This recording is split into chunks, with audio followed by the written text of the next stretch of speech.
dulu sudah menjadi wartawan di Magetan dulu. Oh, Jawa Pos. Jawa Pos. Jadi kebetulan wartawan yang senang dengan seni, ya. Sehingga dulu pada saat kita membuat film film apa namanya kita, kalau yang terhalang, yang paling banyak kalau yang terhalang,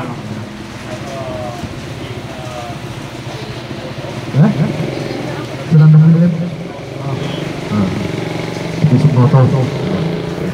Jadi kalau masalah seni jam tayangnya itu jauh lebih penting dari kalian kalau masalah jam tayangnya.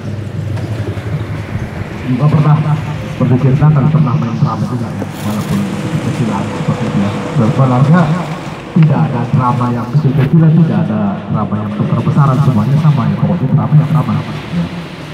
Jadi karena itu kita berubah, kebetulan juga beliau mungkin yang paling matang kalau dalam hal pers ya, pimpinan redaksi di berbagai media, yang paling pasti di Mandalika Online, di Mohoga, dulu di Padina Pos, di Padintang Pos juga. Pokoknya yang urusan tulis menulis itu urusan beliau. Ya, tidak semua wartawan bisa menjadi pemret, beliau sudah jadi pemret. Jadi tulisan-tulisan kalian yang dikirim ke saya kirim ke beliau. Kadang-kadang tidak semuanya dimuat karena ada beberapa hal masalah teknis ya, termasuk yang kalian kirim semalam kan ada 5 naskah kalau nggak salah. Setelah diperiksa ada berbagai hal, tapi di penulisan karya media kita bahas lebih mendalam mengenai itu ya. Dan nanti khusus untuk kita, beliau akan mengajarkan masalah menulis berita. Mengapa menulis berita penting? Ya sekurang-kurangnya kita kan bisa membuat berita di sekitar kita. Medianya ada, tidak di Mandalika Online, kebohongan news dan seterusnya. Jadi beruntung beliau bisa bergabung dengan kita dan selamat datang. Untuk minggu depan kita akan bergabung di kantor PWI, Persatuan Wartawan Indonesia Mandalika Natal. Dalam bidang di samping M3. Ya. Di depan kejaksaan. Kejaksaan sebelah jalan. Hari besar PWI. Untuk minggu depannya. Kembali ke persoalan ini. Saya kira secara teknis semua tadi sudah dijelaskan oleh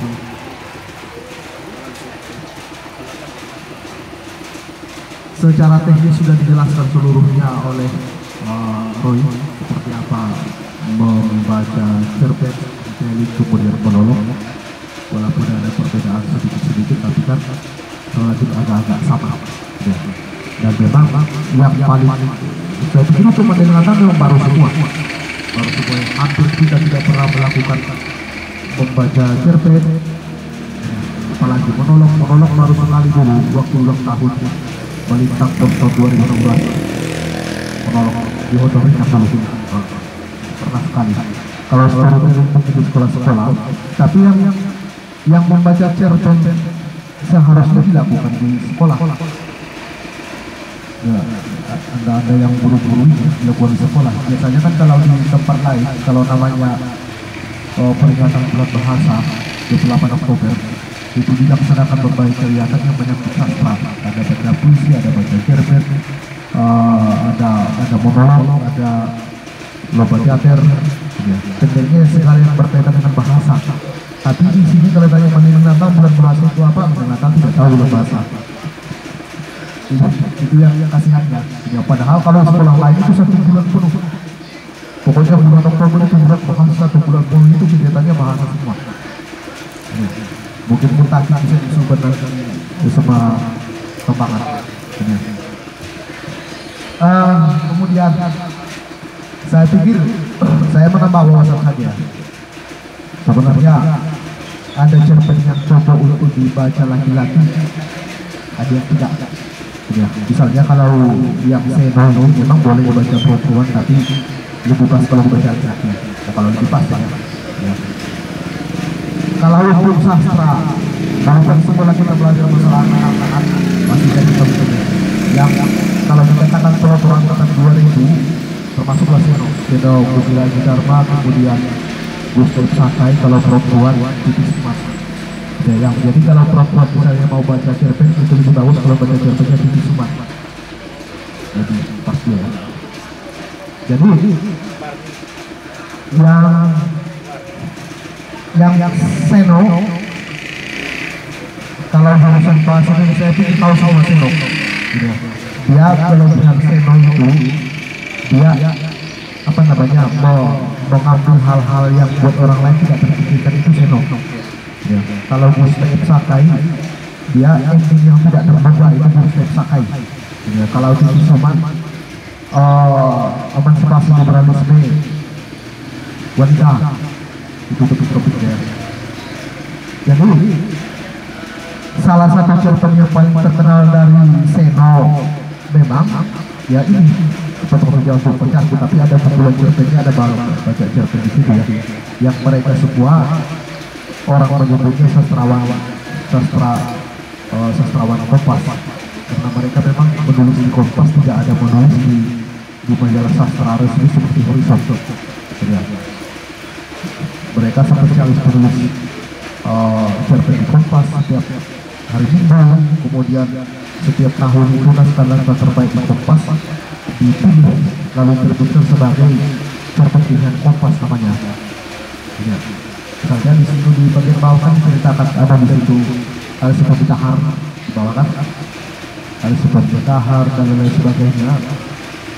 Yang memang mereka diakui sastrawan apa namanya, sastrawan Kompas.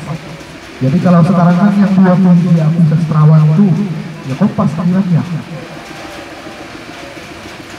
Ya, jadi Kompas dia tidak menulis mengenai politik, tidak menulis mengenai agama, ya, tidak kapitalis.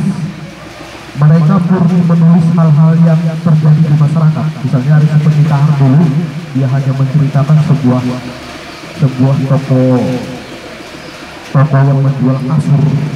Ya. Ketika kasur itu kebakaran, bagaimana dia bisa dimaki karena gara-gara kasurnya kebakaran, seluruh kota menjadi kebakaran. Ya, hal-hal seperti itu yang mereka tulis. Jadi teknik tadi sudah disampaikan semua. Manfaatnya apa membaca cerpen ini? Kalau dia menceritakan tidak semua anak saat akan tidur itu selalu dibuat pengantar cerita yang dibacakan.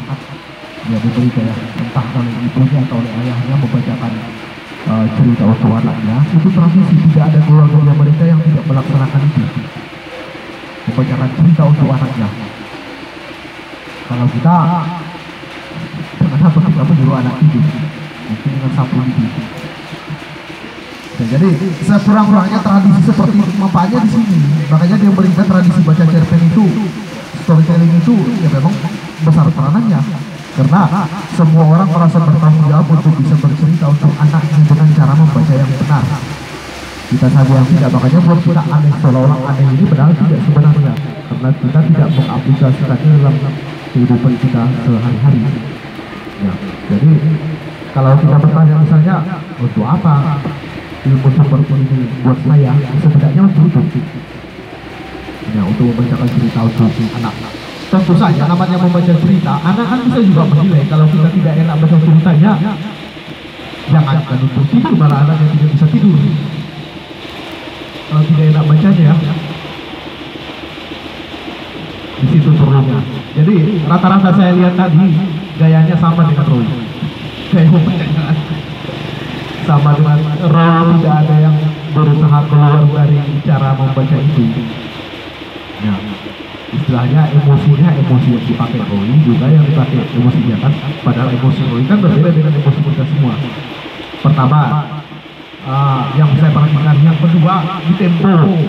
Seolah-olah semua kalimat kita baca sama apanya, kecepatannya. Ya. Harusnya ada kalimat-kalimat tertentu sebagai kunci dari sebuah cerita yang bagian-bagian tertentu tersebut dikuatkan. Cara menguatkannya ada dua. Pertama dengan mengeraskan suara pada bagian itu. Mengeraskan suara pada bagian itu. Yang kedua dengan memperlambat pembacaan pada bagian itu. Jangan sama semua kecepatannya. Kemudian masalah intonasi tadi sudah disampaikan oleh Roy. Ada yang seolah-olah terdengar pelan, ada yang harus meletup, ada yang harus dengan emosional pembacanya. Kemudian menurun kembali. Istilahnya adalah ada gelombang ritme pembacaan itu, tidak satu suara datar saja. Kalau caranya seperti itu, orang ngantuk nanti menontonnya. Baca cerpen itu kan kurang lebih seperti monolog. Bedanya kalau monolog, dia lebih buat dramatiknya. Ada gerak kalau monolog. Ya.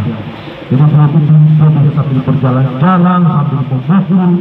Ada aspek dramatiknya seperti main drama. Kalau baca cerpen, dramatik itu tidak sekuat monolog. Yang kuat itu adalah teknik pembacaan vokalnya. Vokalnya yang dikuatkan. Ya. Tapi boleh diselingi dengan beberapa teatrikal yang terbatas. Misalnya dia duduk membaca cerpen, kemudian sesekali berdiri, sesekali berjalan-jalan, boleh yang seperti itu. Ya. Kadang-kadang kita keliru seolah-olah kalau baca cerpen atau baca puisi misalnya, kita keliru seolah-olah kalau baca puisi harus berdiri. Padahal boleh duduk, boleh berbaring baca puisi, boleh tengkurap. Ya. Salah kadang-kadang itu gara-gara gurunya tidak tahu bahwa penelitian puisi boleh seperti itu. Ya. Sambil berduduk baca puisi pun boleh. Yang penting kan dengan cara apa dia tampak, pesannya sampai enak ditonton dan teatrikalnya itu kuncinya.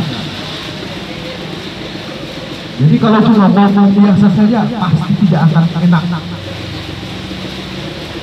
Kalau cuma ngomong biasa, orang yang dilihat orang kan gayanya pertama, termasuk tadi ekspresi yang disampaikan oleh Roy. Ekspresi itu kan bukan cuma wajah, ekspresi seluruh gerakan tangan, kaki, badan, menggeleng kiri, menggeleng kanan, tertawa, menangis, itu ekspresi namanya. Gerakan mata, gerakan telinga, kalau telinga bisa digerakkan, itu ekspresi.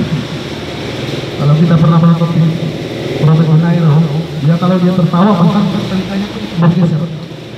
Ya. Jadi tertawa bukan sekedar melemparkan bibir lalu menimbulkan bunyi tawa, bukan seperti itu. Dia tertawa itu tertawa seluruhnya, seluruh badan. Dibaca cerpen seperti itu, walau dia jangan tertawa, dia memang harus tertawa sambil membacanya. Kalau marah dia harus marah. Itu teatrikalnya, itu semua menambah nilai ketika orang menontonnya, orang merasa sama dengan puisi kan kadang-kadang di baca puisi dan deklamasi berbeda. Ya, kalau baca puisi kan baca puisi namanya memegang naskah seperti ini, tapi boleh ada gerakannya. Kalau deklamasi tidak memegang naskah dan teatrikalnya lebih banyak dibanding dengan baca puisi. Itu perbedaan. Jadi baca cerpen juga seperti itu. Baca cerpen walaupun dia hafal, dia tetap harus pegang buku karena namanya baca. Ya, tetap pegang buku, tapi dia boleh menambah teatrikal, boleh berdiri, boleh duduk, boleh sambil berjalan. Kapan dia berjalan? Misalnya perpindahan di sini kan ada batas-batas 3 tanda asteris kan? Ada batas-batasnya. Mungkin di bagian pertama dia duduk, ketika pindah ke YouTube asteris dia yang tanda bintang 3, sebelum sampai ke bagian itu dia mungkin pindah bersandar di satu tempat duduk tertentu. Setelah ditutup asteris itu dia pindah lagi mungkin dengan bersuara di satu tempat tertentu. Jadi tidak satu gaya yang monoton berdiri atau duduk tanpa blok perpindahan tempat, kan blok namanya, tanpa perpindahan tempat. Istilahnya kalau di bahasa seni pertunjukan ada stake namanya, stake pentas. Di pentas kita semua. Kalau cuma berdiri mematung di tengah, ngapain ada pentas sebesar ini? Kalau kau hanya berdiri mematung di tengah,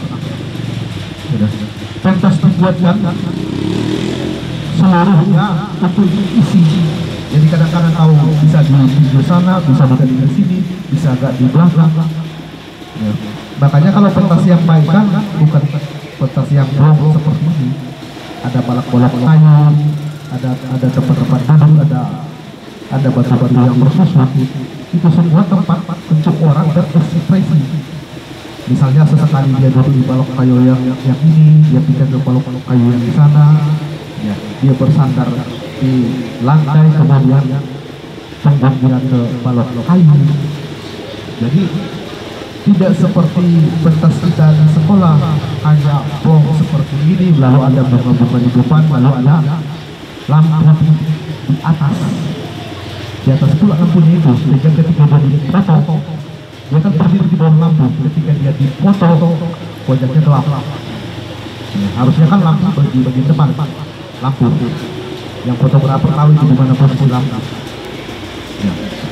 Jadi seorang membaca cerpen, membaca puisi dan seterusnya, dia harus tahu memanfaatkan semua stage ini.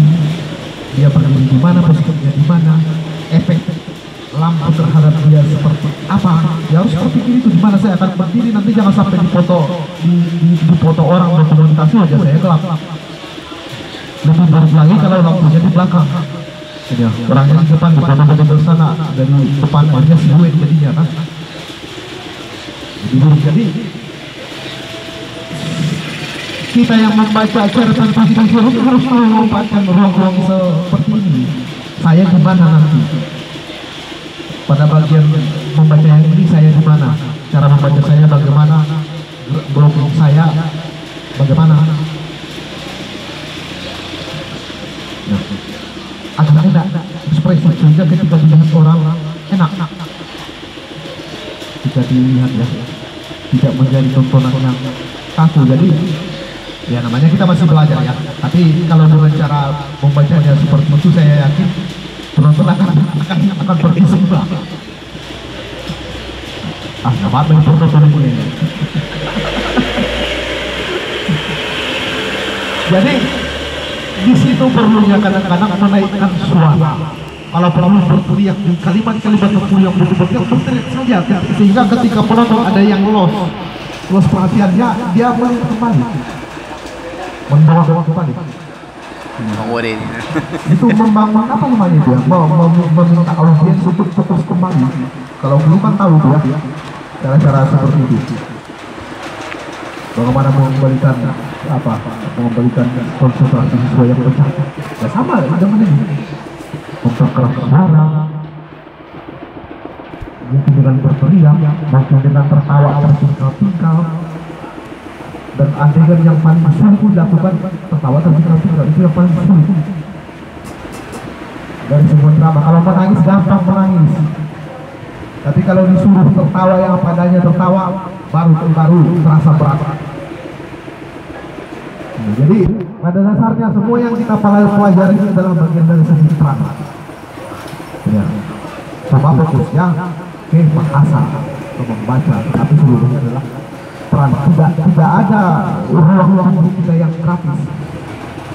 Jangan mengira bahwa ini hanya persoalan kita mengucapkan kata-kata, kaki tidak punya peran, tangan tidak punya peran. Jadi saya pikir yang harus dipelajari di rumah, bukan dipelajari, dilatih di rumah, ya mencoba berbagai gaya nanti cerpennya sampai di rumah. Coba berbagai gaya, kemudian rekam videonya, lalu upload di grup kita. Ya, biar nampak nampak progresifnya. Saya pikir itu yang perlu kita tambahkannya untuk minggu depan itu menulis karya ilmiah dengan Ustadz dan Ica, dengan Ica. Nanti musyawarah dengan Ica bagaimana pembagiannya. Tidak harus selesai dalam satu pertemuan. Sama dengan cerpen ini tidak harus selesai. Nanti kan kita tulis lagi sampai akhir, tulis lagi, mulai dari cerpen lagi, tulis lagi, sehingga dengan beberapa kali pertemuan kita makin rapi. Sama dengan menulis karya ilmiah ini, tidak mungkin satu pertemuan. Orang di perguruan tinggi saja 6 SKS ya. Masa di sini cuma 2 kali 45 menit, mana bisa ilmunya? Ya sama membaca seperti ini juga. Satu mata kuliah ini membaca cerpen. Saya kan masuk desa, banyak tahu ada mata kuliah membaca cerpen 7 SKS kali 45 menit. Satu lagi yang dikatakan oleh Bung Dahlan tadi, yang di pantai, memang seperti itu. Kalau untuk melatih dialog harusnya di pantai. Daun jadi ya. Saya dulu mata kuliah drama kan dulu 8 SKS. Kami latihannya di apa? Gedung kesenian Muara. Di Gunung Mesir itu kan suara pantai dekat dengan Muara ya. Latihannya di situ. Baru di pasir pantai kan, di pasir pantai di pantai Muaranya. Iya, karena suara kita harus lebih keras dari suara ombak, tapi tidak pecah, tidak cempreng suaranya, keras tapi tidak cempreng. Ya. Jadi walaupun dia mengatakan suara yang biasa, walaupun suara yang biasa, dia harus keras, karena gedung kesenian dirancangkan tidak pakai sound system. Sama dengan teater asli kan tidak ada sound systemnya. Ya, panggung terbang, teater-teater di Romawi di Yunani dulu tidak ada sound system. Ya, ada satu ribuan orang ribuan orang menonton, harus dengar semua suaranya. Tidak ada mikrofon di bahasa Romawi Yunani kan? Seperti itu latihan teater. Sekalipun dia mengucapkan kalimat dengan nada yang lembut, tapi didengar oleh ribuan orang. Teknik seperti itu hanya bisa dilakukan kalau di pinggir pantai. Jadi kembali ke sini, kalau cara membaca kita seperti itu apakah boleh? Dia hanya untuk rekaman. Rekaman boleh. Ya, tapi kalau untuk dipanggung tidak bisa. Saya pikir itu yang bisa saya tambahkan. Saya kembalikan ke penyanyi. Saya itu lagi.